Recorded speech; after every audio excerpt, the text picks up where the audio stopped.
వేణుస్వామి అని ఒక పరమా బిజీగా ఉండే ఒక జ్యోతిష్యకుడు ఉన్నాడండి. తెలుగు రాష్ట్రాలల్లో ఎవ్వరు కూడా ఆళ్ళ జాతకం ఆయనను పోయి అడగక ముందుకే అందరి జాతకాలు ఓసిగా ఈయననే చెప్తుంటాడు. మరి అంత ఖాళీగా ఉంటాడో ఏమో గాని చెయ్యి చూపించి రేఖలు చూసి చెప్పమంటే జ్యోతిష్యం అంటారు.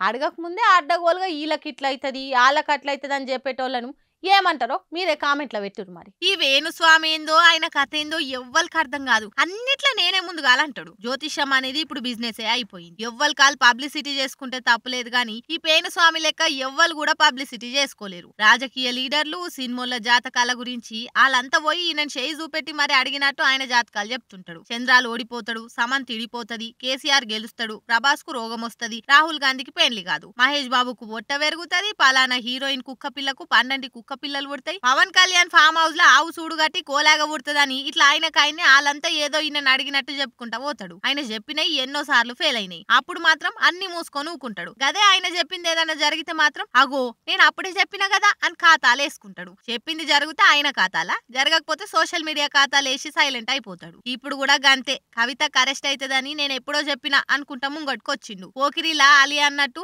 ఎవడడిగాడు నిన్ను అని సోషల్ మీడియాలో పెడుతున్నారు. ఎంతో పేరువైన జ్యోతిష్యాన్ని ఈసొంటి సోకాళ్ళు మేధావులంతా వచ్చి భ్రష్టు పట్టిస్తున్నారని నిజమైన జ్యోతిష్యకులు మండిపడుతున్నారు. ఆకారం పుష్టి నైవేద్యం నష్టి అన్నట్టు ఆయనకో సబ్జెక్ట్ లేదు ఆబ్జెక్ట్ లేదు. శూష్క ప్రియాలు శన్యహస్తాలు అంత డొల్లా అని చాలా మంది సోషల్ మీడియాలో కామెంట్లు పెడుతున్నారు వేణుస్వామి గురించి ఎరకైనోళ్ళు.